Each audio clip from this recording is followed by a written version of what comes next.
It's a beautiful evening with the moon shining so bright and 1,000 glittering stars to illuminate the night. Ade is having a good moment with his mother at home after dinner under their thatched shed outside their house, both smiling and reminiscing on how they have moved from their lowest and now to a lavish life. Early in the morning before the cock crow, Ade is awake just as always and ready for work. But this time he's going to his large farmland where he has workers on his field. Things have actually evolved positively for Ade. He rode on his bicycle with a bright smile on his face as he greeted every passerby he met warmly. On his arrival, he was greeted by his workers with confused and scared look on their faces. The head of his workers rushed to Ade upon hearing of his arrival to report a confusing state of the farmland. Ade and his workers found hot blue liquid beneath the soil where the plant roots were uprooted from, making them all to panic as the crops are gradually burning out and losing their lives. Ade dashed to explain to the village chief about his confused situation as this was the first of its kind, which was not normal. The chief was also shocked about the news, but assured Ade of a solution in the next 3 days. But Ade was still worried and thrown into multiple thoughts without a single idea to pinpoint the source of the problem as he walked out of the chief's compound. Ade went to the farmland again and saw his workers scared of entering the farm due to the corrosive nature of the soil.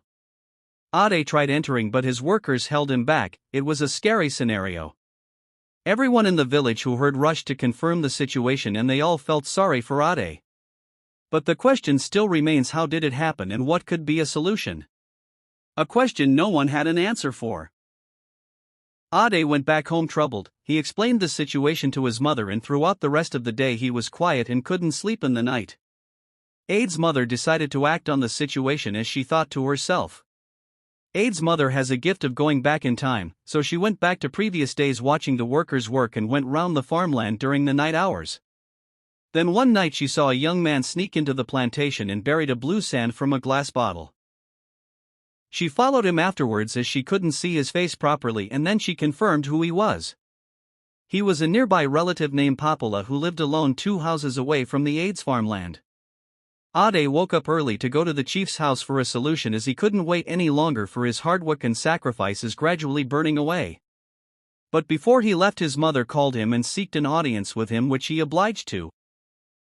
Ade's mother told Ade of her special gift and what she found out in her investigation.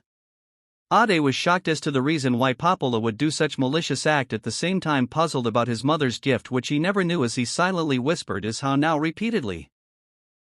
Ade went to the chief with the information from his mother, and the chief, who trusted Ade, believed because Ade has been a reputable man in the community. He then asked 2 warriors to go and bring Popola for questioning and search the house for the bottle containing the blue sand.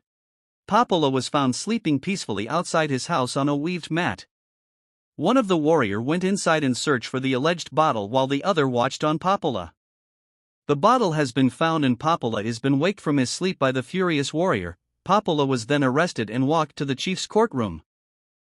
Popola was brought forward to the chief and was questioned about his whereabouts 4 nights ago. He then said he was in the neighboring village to visit a friend.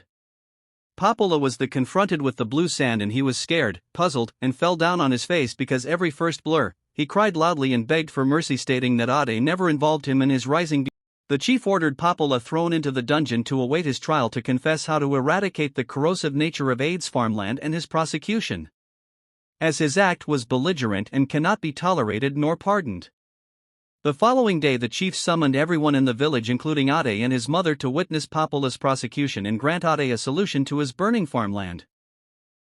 The chief ordered Popola brought out to face judgment, but instead one of the warrior ran back confused, reporting to the chief that Popola was found dead without death marks, but shadows could be seen inside the dungeon.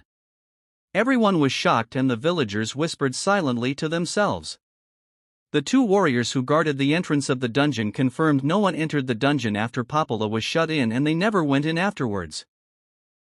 Then who killed Popola? What happened? How does Ade finds remedy for his flameless, rapidly burning farmland? These were the questions that echoed through the 4 walls of the village as everyone departed swiftly.